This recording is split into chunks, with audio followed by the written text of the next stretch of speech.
Chanakya international academy உங்களுக்குள் இருக்கும் தலைவரை வெளிக்கொண்டு வரும் பியூர் பாலிடிக்ஸ் பயிற்சி பட்டறை. நேரடி மற்றும் இணைய வழி. கான்டாக்ட் 7338824242. புதிதாக துவங்கப்பட்ட நன்னாளில் சிவபெருமான் சிவன்மலையில் முருகப்பெருமான் அருள் பாவிக்கின்ற இடத்தில்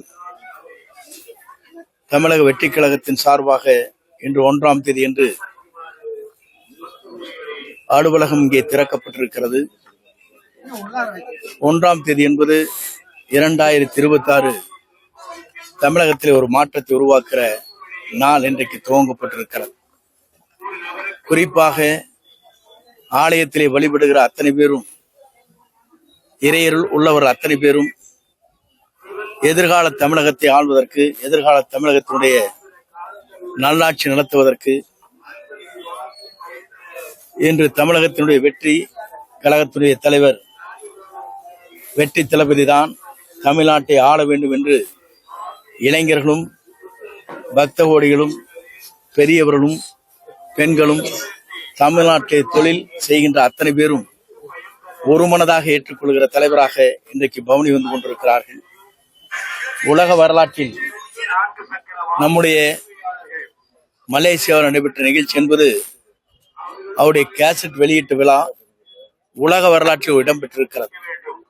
இதுவரையிலும் பாரத பிரதமர் குடியரசுத் தலைவருக்கு மட்டும்தான் விமான நிலையத்திலிருந்து அவர்கள் சாலையிலே செல்வதற்கு ரோட் ஷோ என்று சொல்வார்களே, அதற்கு அனுமதி வழங்கப்பட்டு ஏறத்தாழ 1.5 லட்சம் பேர் இங்கு கூடியிருக்கிறார் என்று சொன்னால், மலேசிய மண்ணே உலக நாடுகளிலிருந்து வந்த தலைவர்கள் அத்தனை பேரும் வியக்கத்தக்க அளவிற்கு ஒரு வரலாறு படைக்கப்பட்டிருக்கிறது. அந்த வரலாற்றுக்கு சொந்தக்காரர் தான் நம்முடைய தமிழ் மண்ணில் மட்டுமல்ல, உலக அளவில் இன்றைக்கு அவருடைய புகழும் அவருடைய இன்று எதிர்காலத்தை நோக்கி அவருடைய பயணமும் எல்லோரும் நேசிக்கின்ற அளவிற்கு இது சிறப்பாக இருக்கிறது.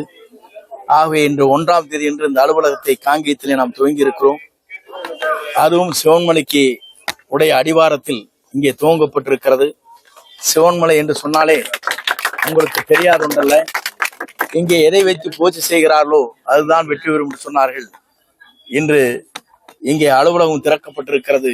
வெற்றி என்ற இலக்கை 2026 அவர்தான் தமிழ்நாட்டுடைய நிரந்தர முதலமைச்சர் என்ற வரலாறு கிடைக்கிற நாளாக அந்த நாள் அமையும். ஆகவே மக்கள் சக்தியோடு அவர் முதலமைச்சராக வருவார். அது எந்த சக்தியாலும் தமிழகத்திலே தடுத்து விட முடியாது என்பதை வரலாறு படைக்கும். ஆகவே ஒரு தூய்மையான ஆட்சி, மக்களுக்கு பாதுகாப்பு அளிக்கின்ற ஆட்சி, பெண்கள் பாதுகாப்பு அளிக்கின்ற ஆட்சி, எல்லோரும் எல்லாம் பெற வேண்டும் என்ற நோக்கத்தோடு வாழ்ந்து கொண்டிருக்கிற அவருடைய எண்ணம் நிறைவேறுகிற காலம் மிக விரைவில் இருக்கிறது. அதற்கு மக்களே, பொதுமக்களே மட்டுமல்ல, அத்தனை பேரும் அதற்கு தீர்ப்பளிக்க இருக்கிறார்கள். அந்த நல்ல நாளை நாம் எதிர்பார்த்து கொண்டிருக்கிறோம். இன்று ஆண்டு துவங்கி இருக்கிறது. இந்த ஆண்டு புத்தாண்டு என்பது 2026 அவர்தான் தமிழ்நாட்டுடைய நிரந்தர முதலமைச்சர் என்ற வரலாறு படைக்கின்ற நாளாக இந்த நாள் அமையும் என்பதை மகிழ்ச்சியோடு தெரிவித்து விடைபெறுகிறேன். நன்றி, வணக்கம். எண்ணங்கள் ஒன்றுதான். எல்லோரும் ஒருங்கிணைந்து நல்லாட்சி தமிழகத்திலே வர வேண்டும் என்ற நோக்கம் எல்லோருக்கும் இருக்கிறது. ஆகவே அது மிக விரைவிலே வெற்றிகரமாக நடைபெறும். கூட்டணி கட்சி அனைத்தும் அவரோடு இன்று பணியாற்றி கொண்டிருக்கிறார்கள். ஆனால் கூட்டணி கட்சிக்குள்ளே சலசலப்பில் ஏற்பட்டுக் கொண்டிருக்கிறதான் இந்த உரையின் நிகழ்வுதான் என்பதை உங்களுக்கு வெட்டு வெளிச்சமாக தெரிகிறது. அதற்கு பிறகு என்ன நடக்கப் போகிறது என்பதுதான் காலம் பதில் சொல்லும். விசிகா வருகிறதோ இல்லை என்பதல்ல, விசிகா இருக்கிற தொண்டர் அத்தனை பேரும் இங்கே வந்து கொண்டிருக்கிறார். ஒரு ஆளுக்கு 1000 ரூபாய் கொடுத்து கூட்டி வர வேண்டும் என்று சொன்னால் நீங்களே அதை செய்து விடலாம். முன்னாள் கவர்னர் தமிழிசை சவுந்தரராஜன் சேகர் பாபு அவர்கள் உரிமையில பேசாத ஒரு சர்ச்சை கிளம்பியிருக்கு. அது எப்படி பாக்குறீங்க? ஒரு முன்னாள் கவர்னர் இல்ல, எல்லோருக்கும் ஒரே அனுமதிதான்.